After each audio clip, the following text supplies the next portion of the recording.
This is a prepaid collect call from. Welcome back, everybody, to Concrete Keeping It Real. Right now, we got one of the big homies, man, homegrown hero, legendary, Mack-A-Zoe on the recorded phone line. It was hard to get him on here, but, I know how it is to get a phone and call through a prepaid line.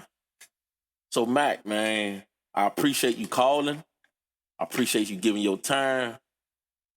But let's break this myth, this exaggerated tales of the negative connotation that goes with your name. And I wanted to shed a light of who you truly are. The human being that you are, that the media and the world don't want to portray you as. So we're gonna get on here and talk on Concrete Keeping It Real and allow you to have this platform for those that don't know you to get to know or get a glimpse of who I know. A selfless individual. Off top.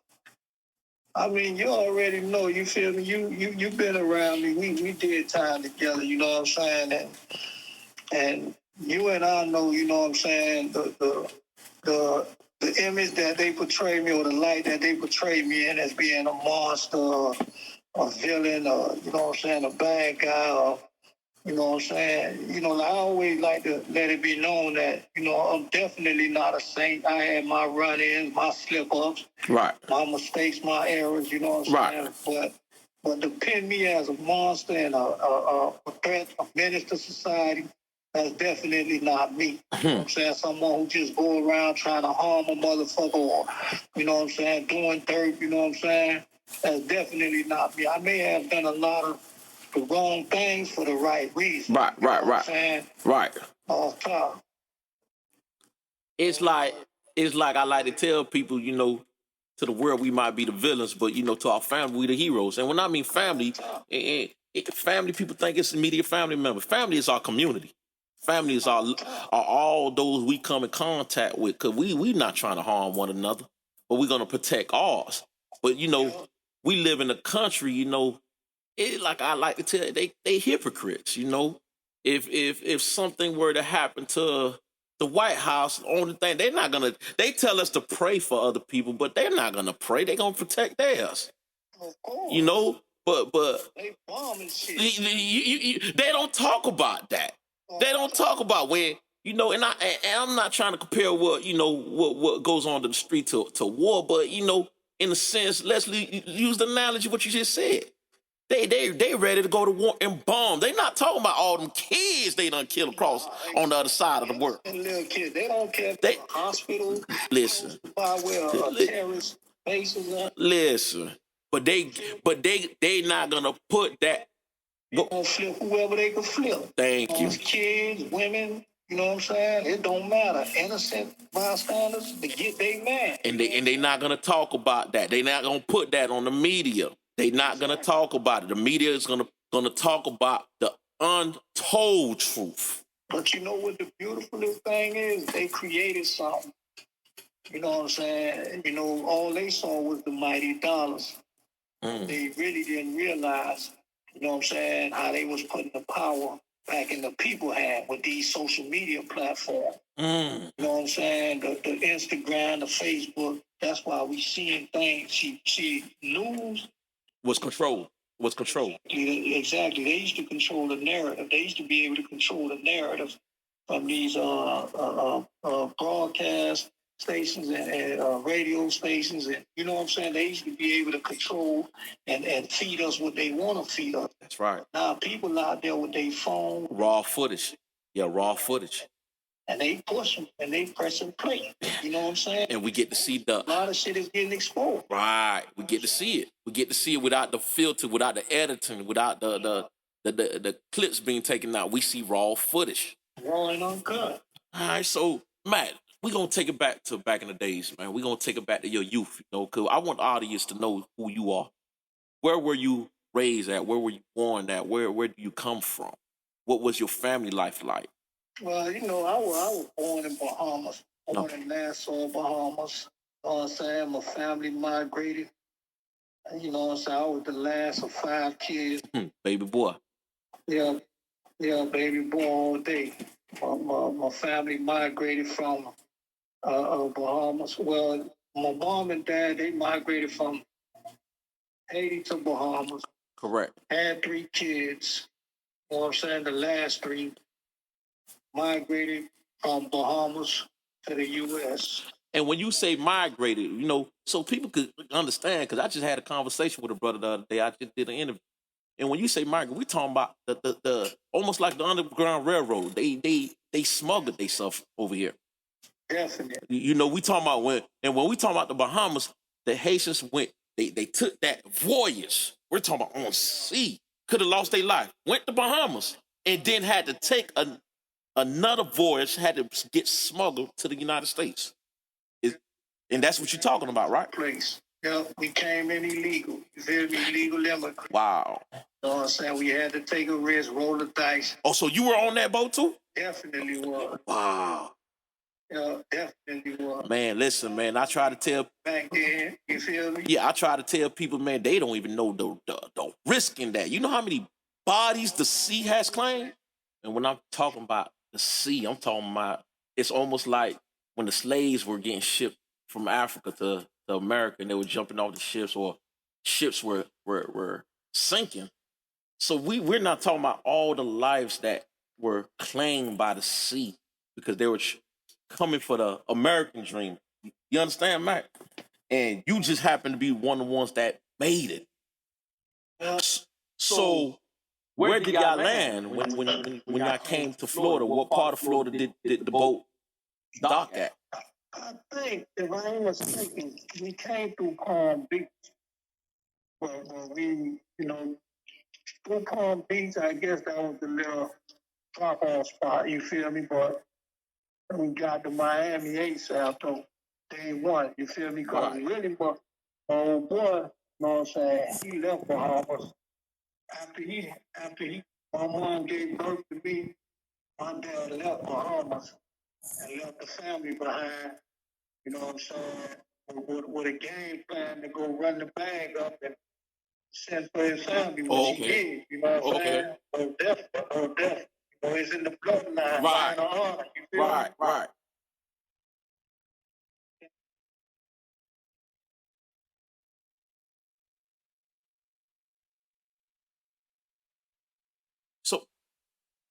So let me ask you this: if you could remember, what kind of jobs you think he was doing when he was working here? Was he constructions? Okay. So he was taking his hard-earned money, and I believe he probably didn't have papers. You're saving that money. You family man. That's the bloodline.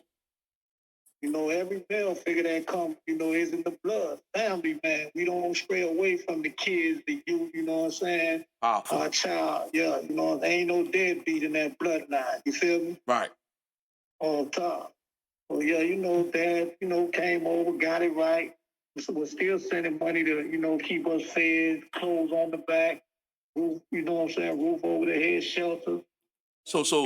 So we could get a timeline. How old is young Mac at that time we're talking about when your dad is over here, your mom is left alone with the kids? Well, as soon as I gave birth, he kind of probably, I'll say a few months, he was gone. And probably by the time I was like 1 and some change, he sent for us. You know what I'm saying? So you're on the boat 2 years old, 1 year old. My God. Probably a few months. You know what I'm saying?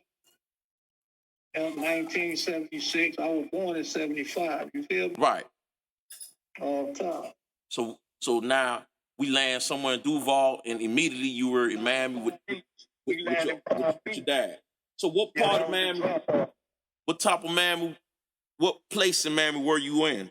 Located at that time, if you remember. The first spot, when I was young, I really don't know, but I know around the time I hit it was all through Little Haiti somewhere. We always stayed in Little Haiti. Little Haiti. Yeah, I was definitely raised in Little Haiti. You feel me? Right. All my life. It was called Lemon City back then. You see now we taking it back. We giving people timeline. It was called Lemon City, and we were staying in Saxon. That's what I can remember. I can remember my first spot at Saxon.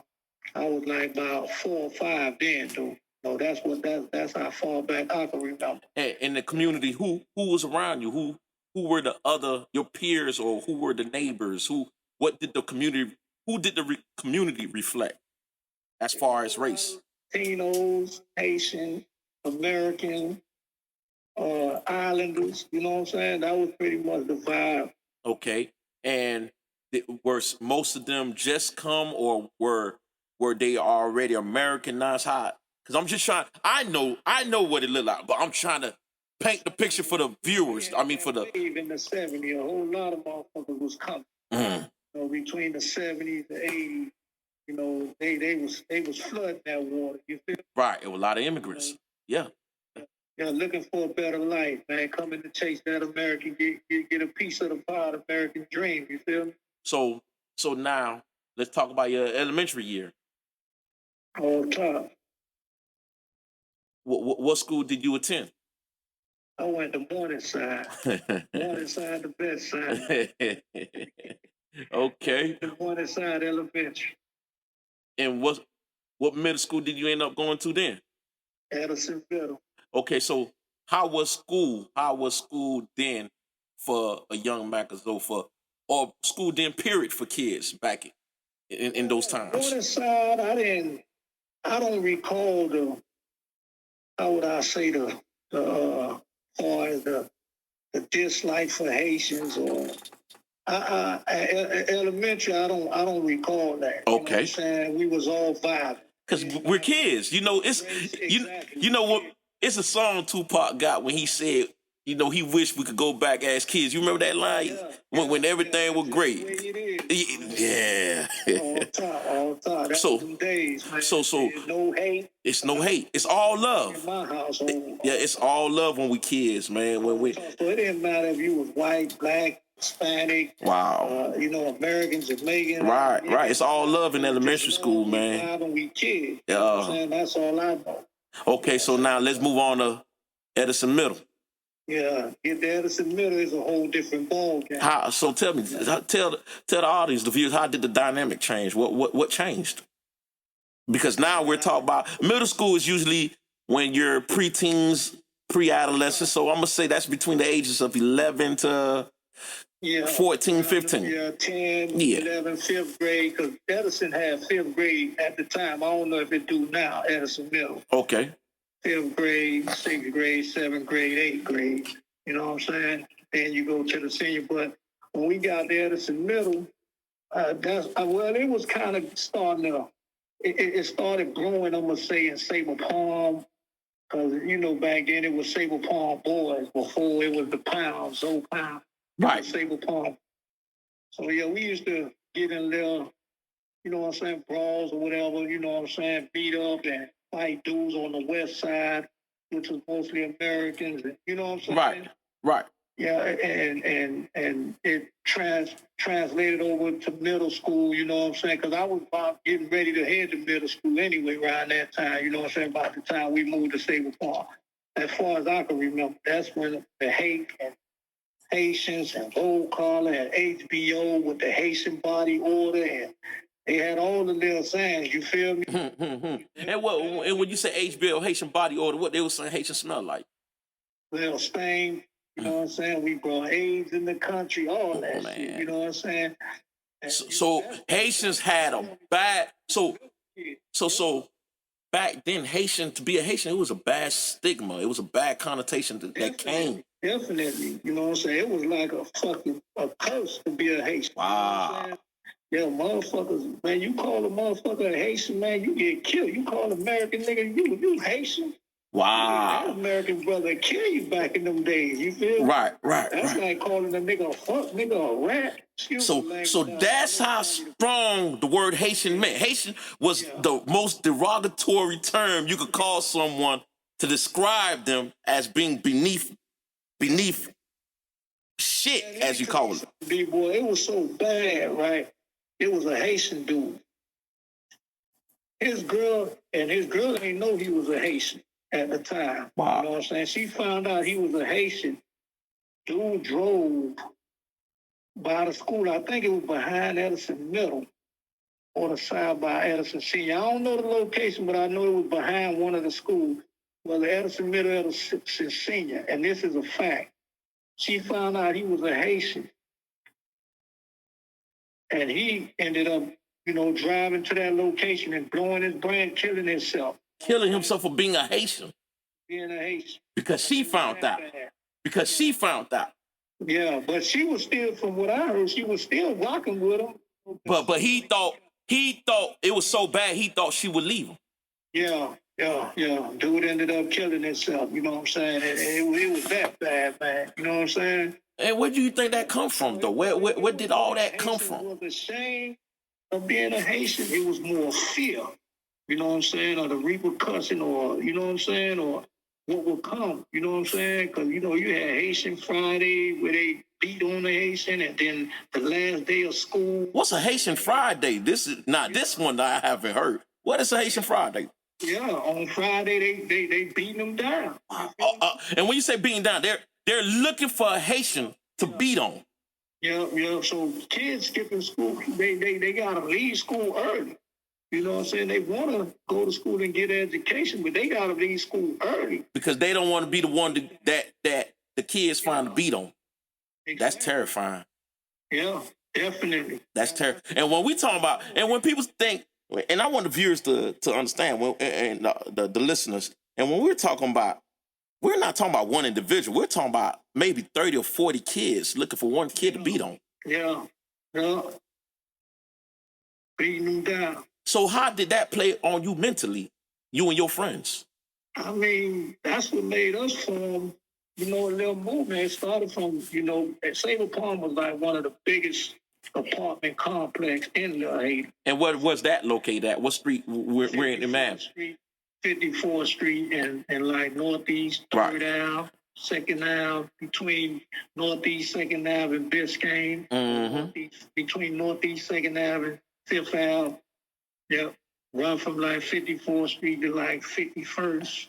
And that community consisted of Haitians. Haitians, and you had some American, because some American brothers roll with us. Okay. Bahamian brothers roll with us. Okay. You know what I'm saying? A mix of brothers that came from out of Sabre Palm, they chose a side. They say, on this side. We working with y'all. You feel me? Gotcha. They didn't, verbalize it like that, but that's what it was. Right. They actions spoke for themselves. Exactly. And they rock with us, you know what I'm saying? And, throughout the course, we fought and to gain that respect. That's all we wanted. We wanted to just be respect like everybody else. To be equal. Yeah, to be equal and not picked on. That's it. And so, we put that whole Haitian movement on our back. It translated from, that's how you got Sabre Palm board, and then when we moved over like the 56 and first, we still in Little Haiti, the heart of Little Haiti, it became Zoe Pound. Okay, but not. I know you see you done sped up a little. So right now, this is in middle school when you all are in the Sabre Palm area. Yeah. Okay, so now as you go into high school and in between and prior to high school, there's little skirmishes amongst the Americans and Islanders. I'm gonna use for that, but Haitians are the ones that are catching it the worst. Definitely. Which made y'all form a group, not a gang, group of brothers. A group of brothers, band of brothers. A band of brothers, okay. Yeah. Not a gang. Not a gang. Okay, so now let's move on to high school. Paint us with your paintbrush. Let us see what high school looked like. I mean, high school. And what school did you attend for high school? Edison Senior High. That's where I went to. But really, I think we kind of cleared it up in middle school. Kind of, because high school, I'm going to say around 93, 92, I think. I went to the 9th grade somewhere in there, 92. So we already had them polished it up kind of like in middle school. But it even helped the older guy. But it was some old heads voting with us too that went out to Edison Senior. Gotcha. Like Ellie, like Love, like, Gubble, you know what I'm saying? And they bumping, you know what I'm saying? Right. Putting on for Sabre Palm, putting on for the, you know what I'm saying? Right. For the movement, yeah. just to gain that respect. So what came with that respect? As far as on what level? What you mean? On all level, with authorities, with other neighborhoods that heard what was going on in Little Haiti, because this was talked about amongst all neighborhoods in I want to say in Miami, because they knew what was going on in Little Haiti.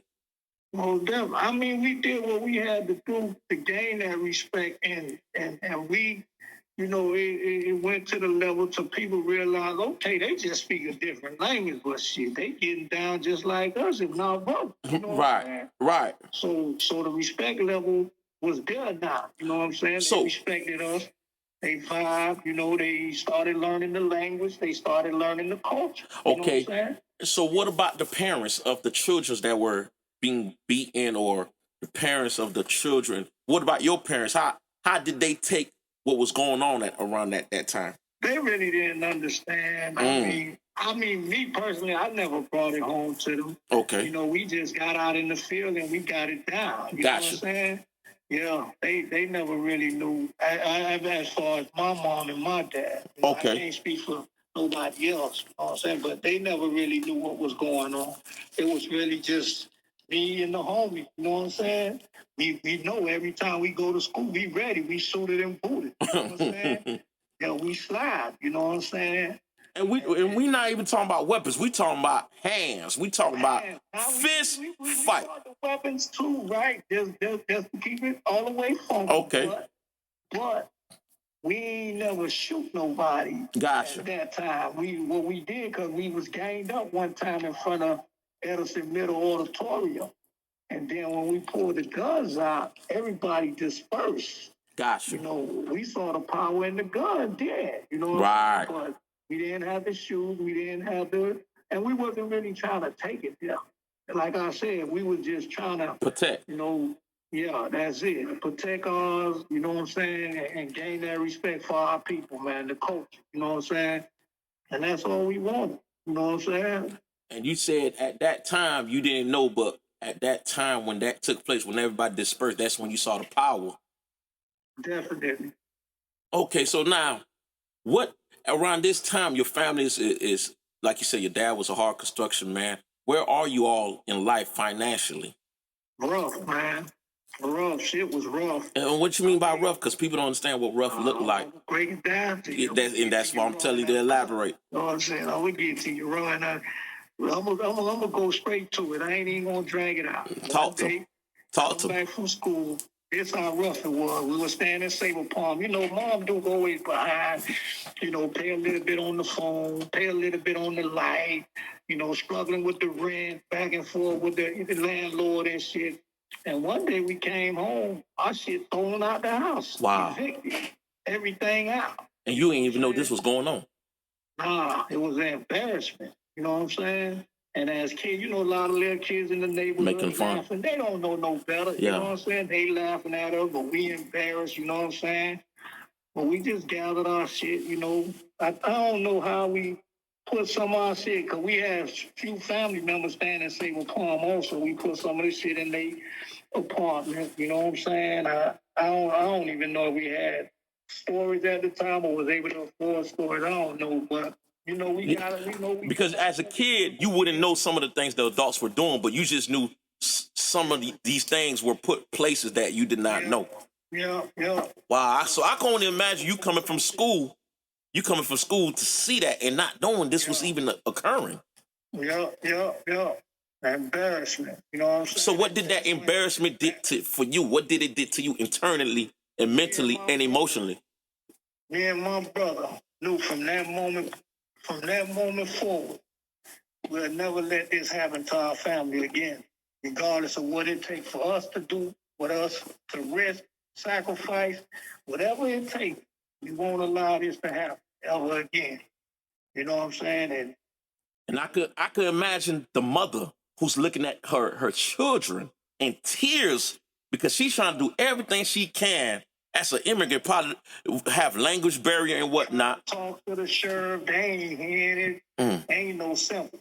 This shit getting slung out the house. You feel me? Right. Yeah. Okay, so where did y'all go from there? We was living in family members, just like I said, where we put some of our belongings and shit. We was living in there, sleeping on the floor in the living room. Family members that was staying in Sable Farm. You know what I'm saying? I remember it was two of my mama cousins. You know what I'm saying? Her close cousins. And we stayed with them between them two, you know what I'm saying?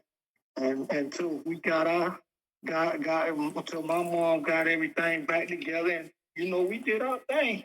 Right.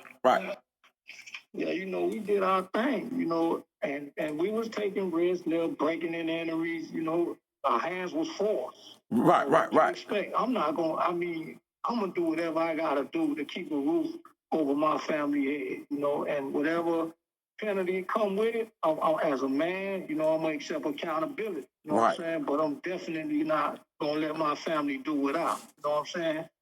And so, we started breaking in the house, stealing cars, coming home with money. My mom know, we doing something wrong, and she don't condone it. She ain't with it, but her hands forced too. She ain't know what to do. She ain't know where to go. Careful. Yeah, exactly. But, at the same time, this is helping her, because she working minimum wage. You got to understand. With no papers. Haiti, Bahamas, with no papers.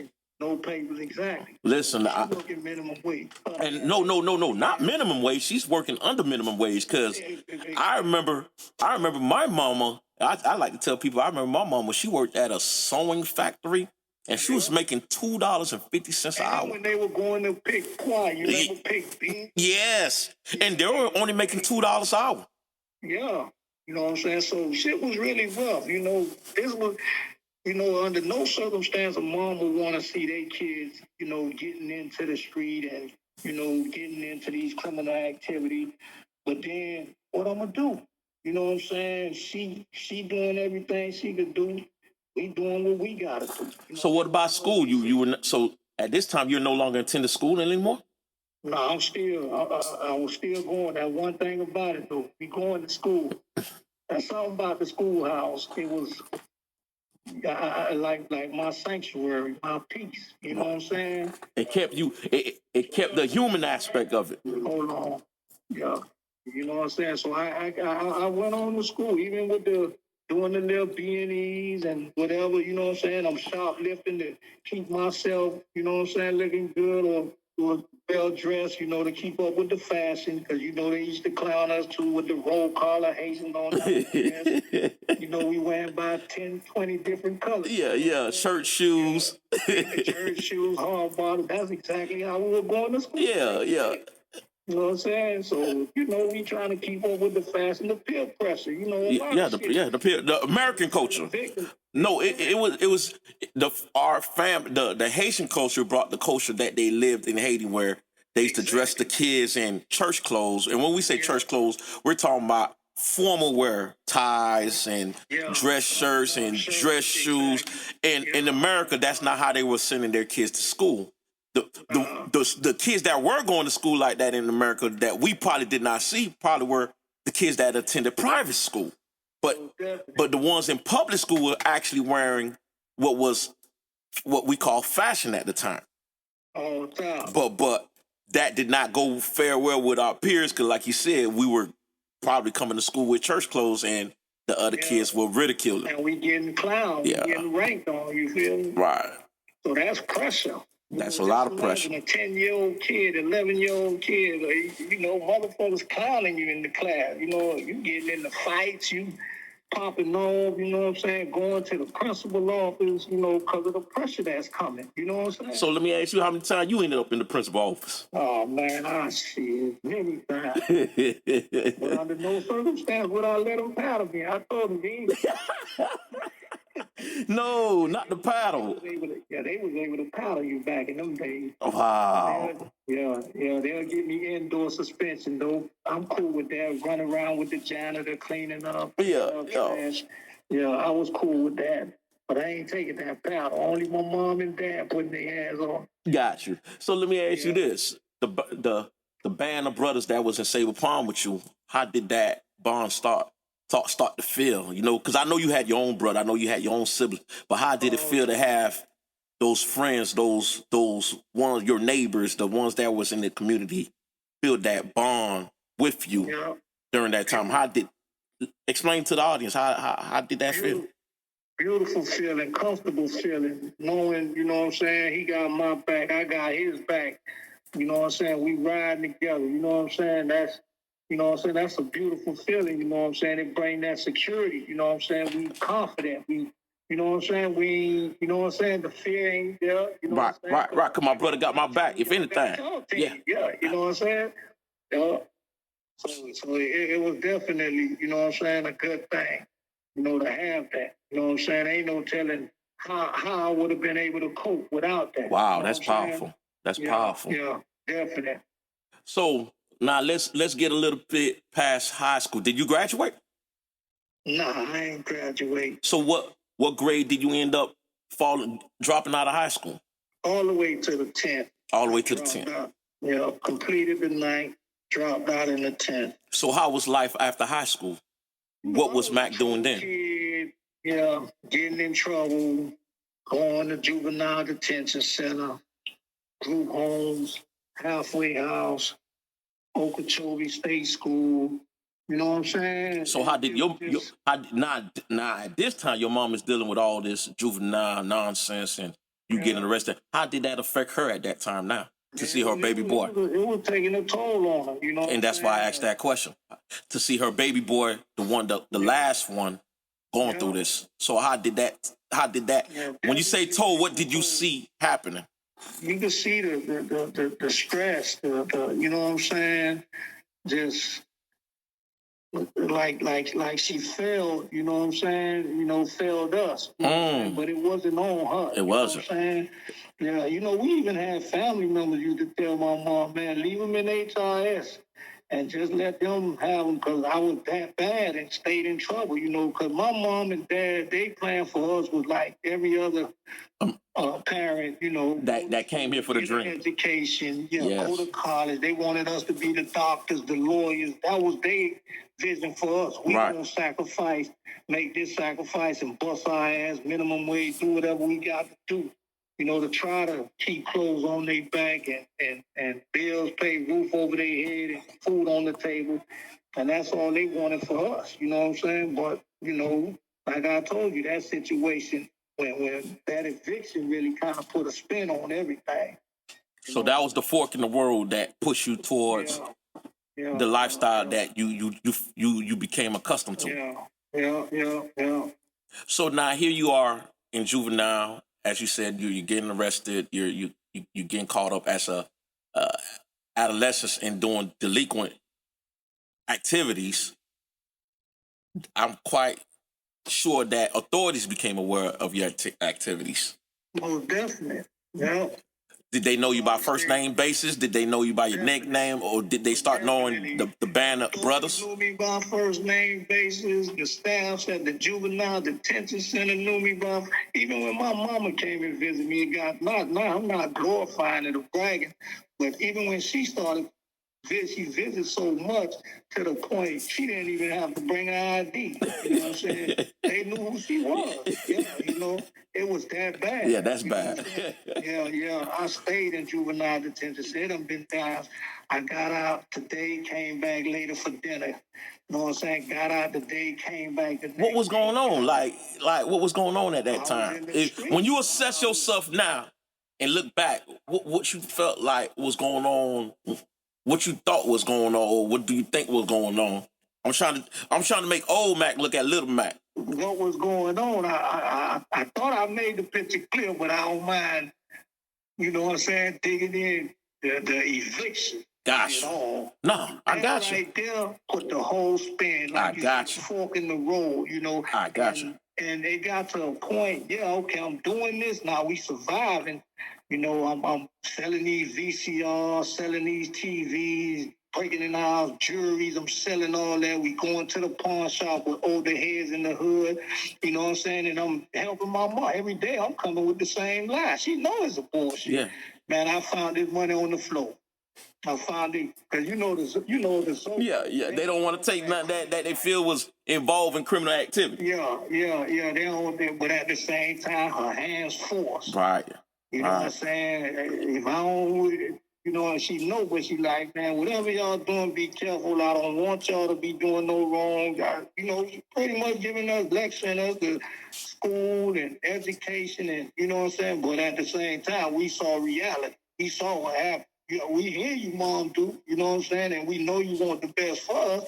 But at the same time, this eviction thing ain't finna happen ever again. So you know what I'm saying? when did the Not best? on our watch. So let me ask you this: when did the best of a certain lifestyle you were looking for started to appear?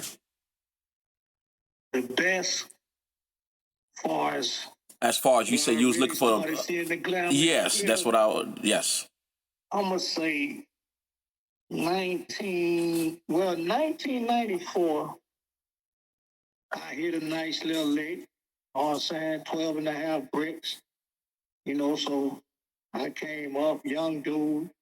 How old are you around this time? I was 18. 18 with 12 and a half bricks. That's a lot of work. Yeah, a lot of work.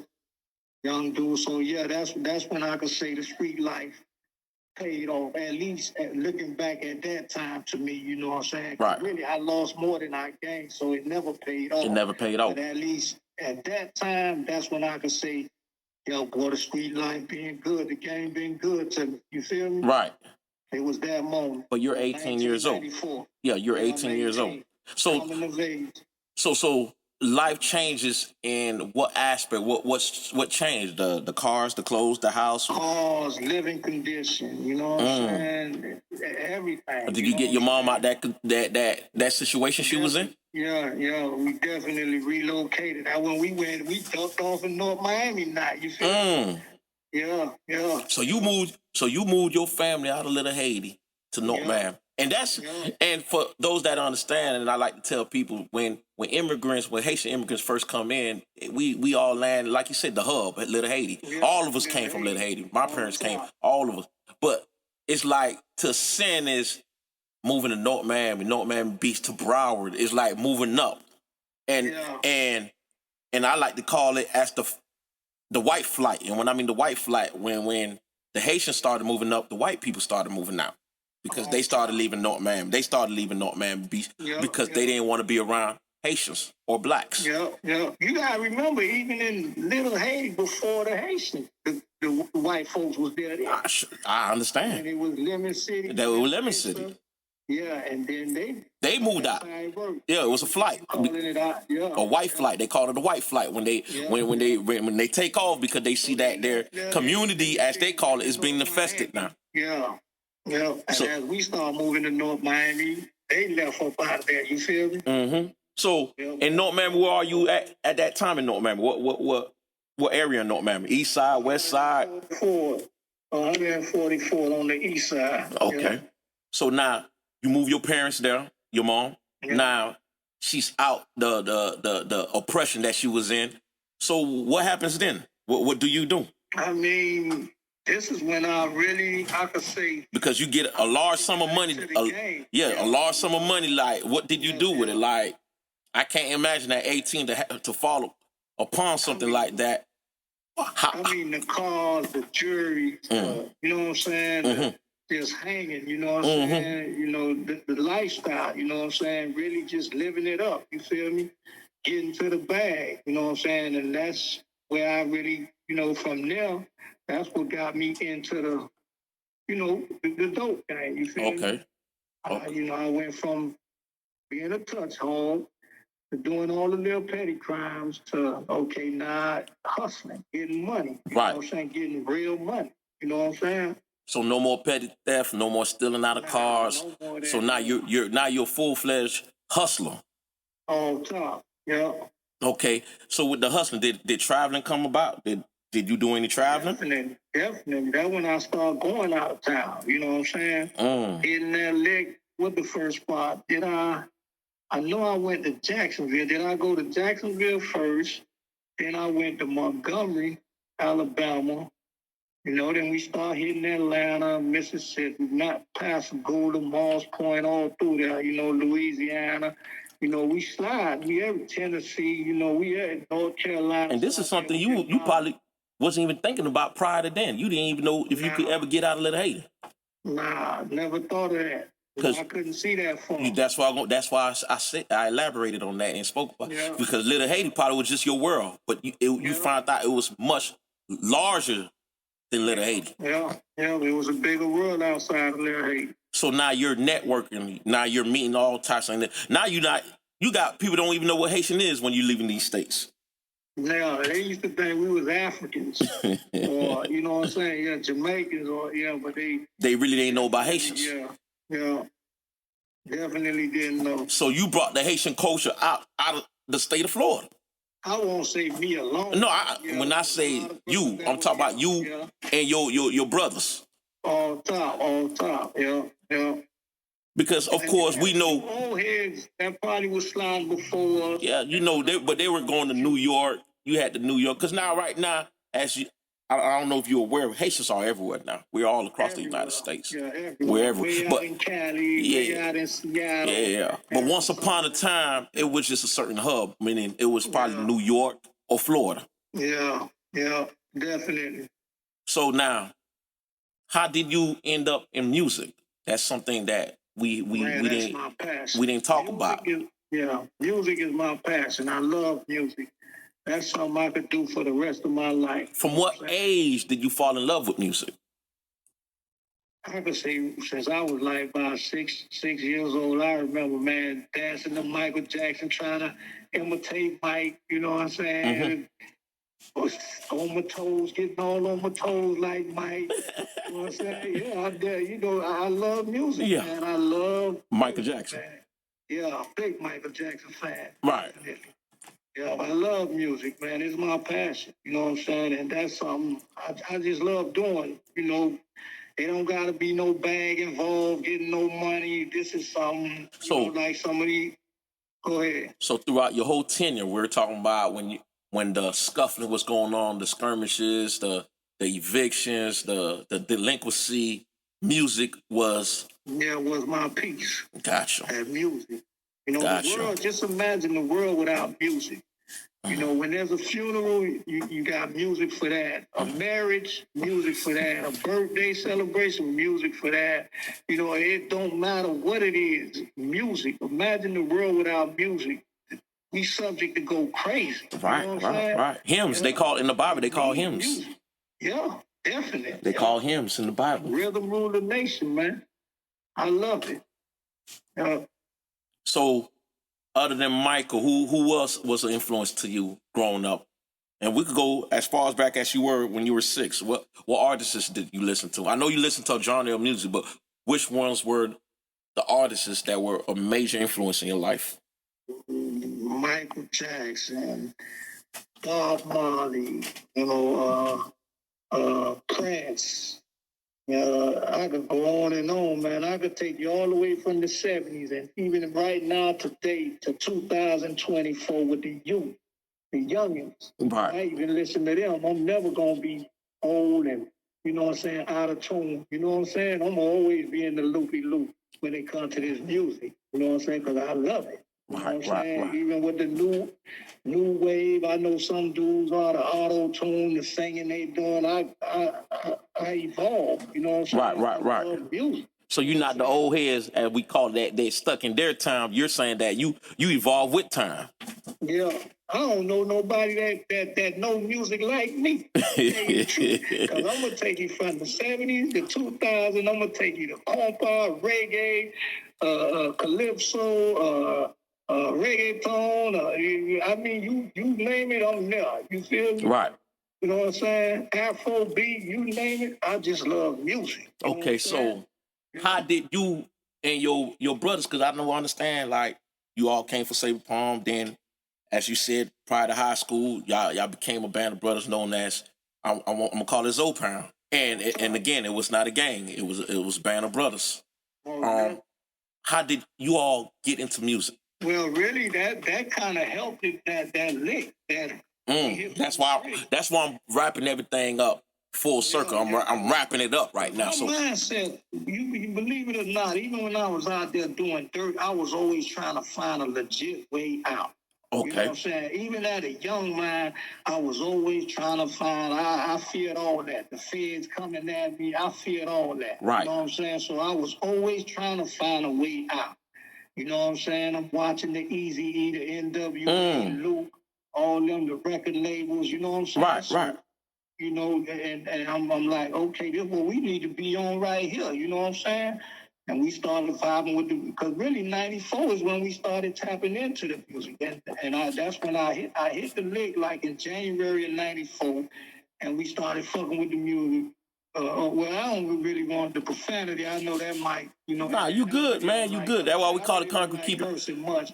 Yeah, I try to minimize, you know what I'm saying? Nah, we're good. You're being authentic right now. Most definitely. But yeah, 94, we hit the lick, and we, you know, got on with the music, and, you know what I'm saying, start coming through, man. You know what I'm saying, I feel like this gonna be our way out with the music, you know what I'm saying?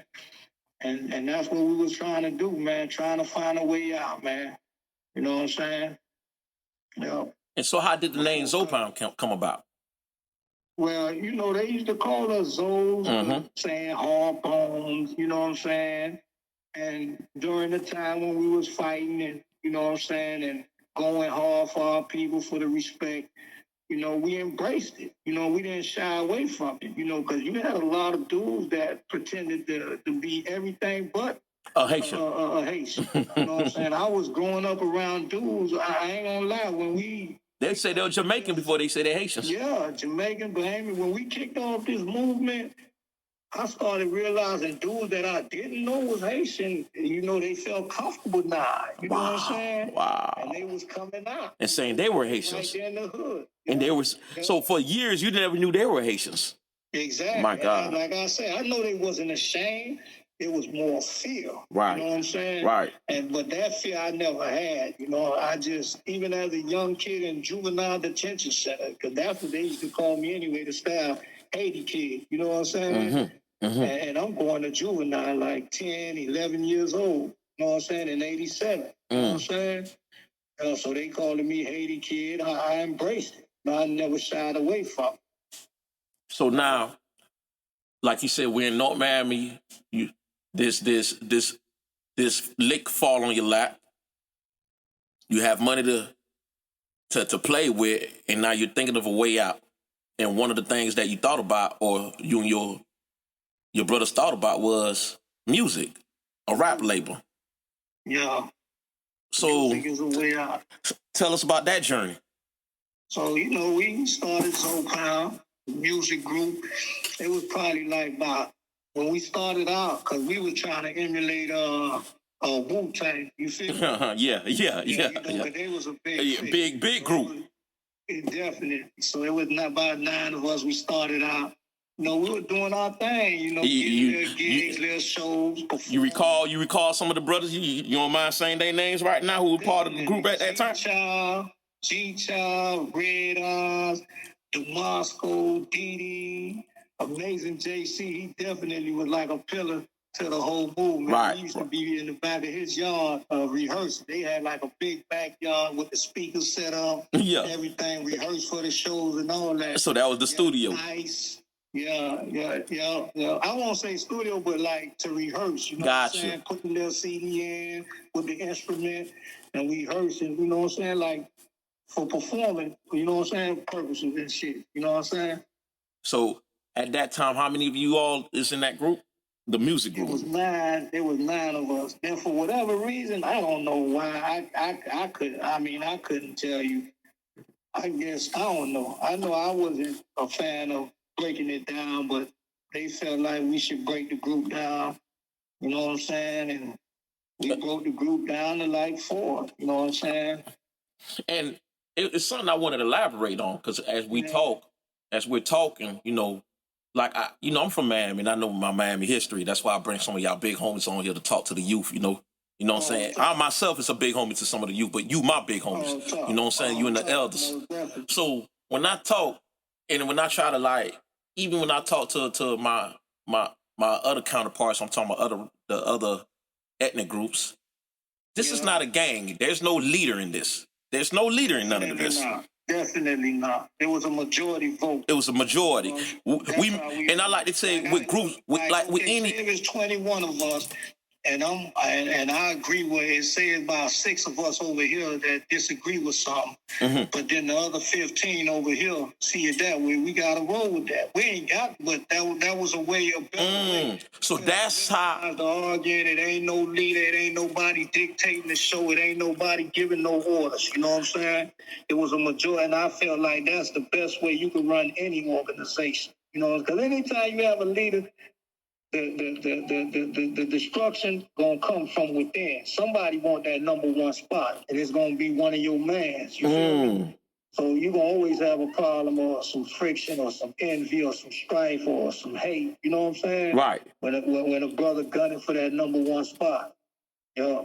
So we all was number one. So this was more majority. Yeah, everybody's number one. And like I tell with anybody, like with any other group, you have someone that know how to get money. You got an influencer. You got some that know how to get girls. You got some that individual that had the flyest clothes, but it was never a leader, especially in Miami. When we talk about neighborhoods, when we talk about groups of brothers, there's no. And back then, not that I am aware of, it was not a large network of Bloods or Crips that even existed. No, Miami, we didn't do the gang. And that's what I was. Okay, that's all I wanted to clarify. You know, your hood. You know what I'm saying? We definitely didn't do the gang. It was your clique, where you was from, the neighborhood. The neighborhood you were from, the streets you were from. Yeah, exactly. And it was no leader. It was more, like you say, a majority decision. Yeah, definitely. That's how it was with Zoe Pound in particular. Okay. Yeah, the majority vote rules. You feel me? Okay, so at this time, like you said, they wanted to break the group down because they felt that it was a large-scale group for the music group? Yeah, I guess they were trying to break it in two. I don't know what happened, but you know what I'm saying? Because a lot of those brothers, you know, they contribute to the movement, you know what I'm saying? Right. So, I mean, I felt like they deserved their place and their spot. You know, me personally, I never had a problem with the large number. You know what I'm saying? Right. Yeah. So now, let me ask. Cool. I was good with Dumasco. I was good with Didi Evans. Nice. You know, all these good brothers, solid brothers. Right. I mean, in my eyes, you know what I'm saying? Right. From my dealings with them, you know what I'm saying? Yeah. So now, as you said, with the come up, with the music, it led you to, you all were probably the first Miami group that was actually meeting with other celebrities or other artists from amongst other states, like the Bushwicks and the Hot Boys and whatnot. How did those relationships? I won't say probably the first, but you know, you had a lot of other Boys and Clan, Luke, them, they dealt with JT Money, yeah. So yeah, but in our time, in our era, yeah, we definitely made an impact, and a lot of major artists that was coming down to Miami definitely, you know, wanted to kick it with us, rock with us. And it's a big misconception, something I want to clear up, because dudes always saying, oh, we were putting the squeeze down or extorting dude. It was nothing like that. We was getting clear the air. That's what I'm saying. Let's clear the air. Cause that's why I say let's get rid of the exaggerations and the myth. We hearing it from you now. All the time. Because, for example, okay, Cash Money, yeah, they had way more money than us. We couldn't even stunt in front and act like our money was long as theirs. But when Birdman them or whatever, the Hot Boys, when they was in town, we had the hospitality. We took care of that. You know what I'm saying? Right. Same way when we went to New Orleans, they made sure we was good. They took care of that. Cookhouse. Yeah, you know, the whole nine. You feel me? And who we talking about? And when we're talking about cash, who we talking about in Cash Money? Like, you know, who? Birdman, Juvenile, BG, Lil Wayne, the whole clique, Manny Fresh. So here's a man that just got smuggled in a boat from Bahamas to Miami. Now you're riding with some major figures in the hip hop industry. Yeah. You ever when you?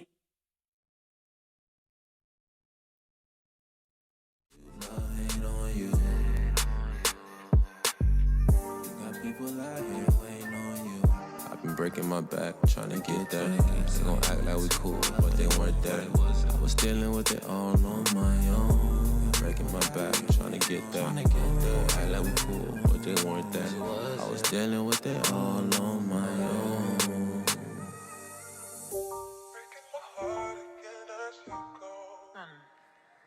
We'll get